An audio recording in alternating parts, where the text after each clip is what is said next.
Well, good morning, church. It's August the 31st, and we are in Hebrews chapter 12. Today we'll be reading 12 through 17. We're going to run the Christian race. Therefore, lift up your drooping hands and strengthen your weak knees, and make straight paths for your feet, so that what is lame may not be put out of joint, but rather be healed. Strive for peace with everyone and for the holiness without which no one will see the Lord. See that no one fails to obtain the grace of God, that no root of bitterness springs up and causes trouble, and by it many become defiled, that no one is sexually immoral or ungodly, like Esau, who sold his birthright for a single meal.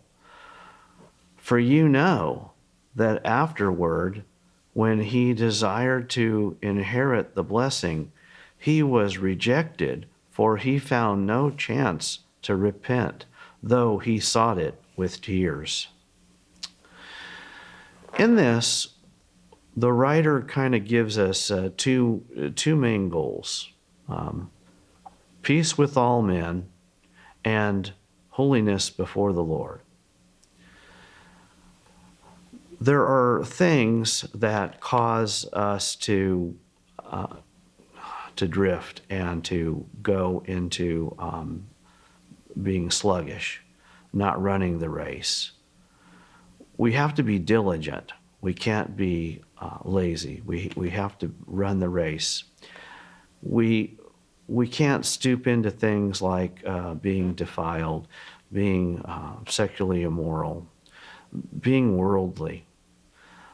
We have an example in this section about Esau, but they emphasize in this section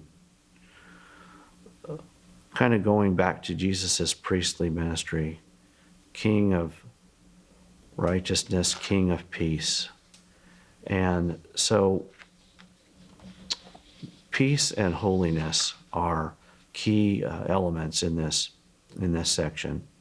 So we get to the story of Esau. We look back at what happened. We know that Esau sold his birthright for a single meal to Jacob. Jacob gave him some porridge, and he enjoyed it, the fleeting pleasures of the world.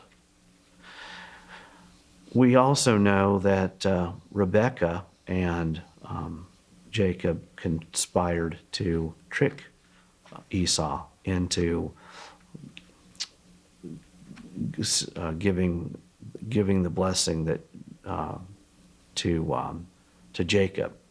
They tricked poor Isaac, and they didn't need to do that.